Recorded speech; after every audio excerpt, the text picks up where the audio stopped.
Ayun, nagbibideo tayo dyan kasi kakagising na natin. Mag-aalas 7 na ng umaga. Medyo anong oras na yan po yung almusal natin. Marami pala nabigay natin. Kaya nga sabi ko paano ko ubusin yan eh.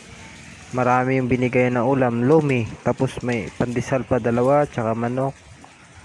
Ayan po, kakain tayo dyan kasi kakagising na natin. Kasi wala tayong biyahe ng maga. Kaya ah, medyo nalit tayo ng gising, pero pag mga Monday to Friday medyo 5 pa lang nagigising lang tayo. Ngayon nagising tayo dyan mga 6:30 ganun, 6:39.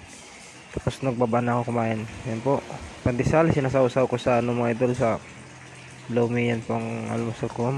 Sabi ko paano ko ubusin yung pagkain ko kasi konti lang yung kinuha ko na kanin. Ang problema yung ulam na binigay is marami, pero anyway, yan lang. Maraming salamat pa rin sa nagbigay, sa Ate Joby. Shout out sa Ate Joby.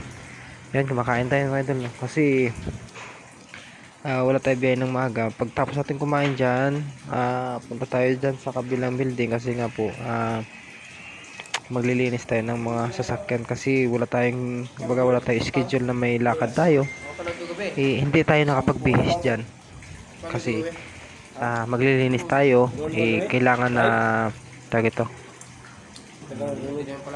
nakapangbahay pa rin tayo kasi pag nagbihis tayo dyan wala na, basa ka pa rin. Ayun, tapos na tayo kumain, no? Diretso na tayo dun sa kabila. Ayun na, pinapakita ko lang sa inyo mga idol yung sasakyan kung ano yung ginagawa namin tuwing umaga pag Saturday. Everyday naman idol, naglilinis kami.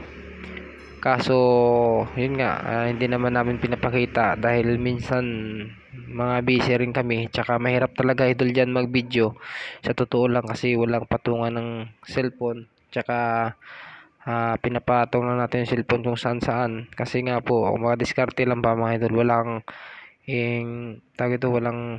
tagahawak ng camera ganun, solo solo lang ba.